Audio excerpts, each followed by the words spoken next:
Hi guys, কালকে ছিল আমার একটা বিয়ে বাড়ি আর তাই জন্য আমি ব্লাউজ কিনে নিয়েছি। আর এটা হচ্ছে আমার মায়ের শাড়ি, এই শাড়িটাই পরবো ভেবেছি।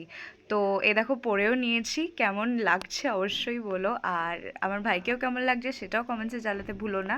ও একটু ক্যামেরা শাই পার্সন, তাই জন্য লজ্জা পাচ্ছে।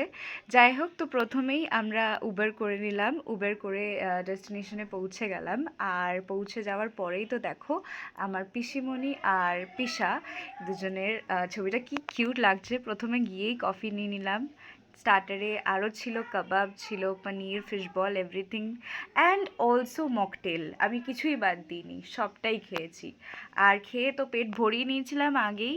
তারপরেই বরের এন্ট্রি হয়ে গেল। আর বর আস্তে আস্তে সবাইকে, গুরুজনকে অল্প অল্প করে প্রণাম করতে করতে করতে করতে ছাদনাতলায় গেল। আর সেই ফাঁকেই নিতবরের সঙ্গে টুক করে একটা ছবি তুলে ফেললাম। আর এই দেখো আমার পিসিমণিকে কত সুন্দর লাগছে, ভীষণ সুন্দর লাগছিল। আর তারপর তো বিয়েটা হয়েও গেল। আর wishing them a very happy married life and virgin মই তো খেয়ে দিনটা শেষ করলাম। বাই।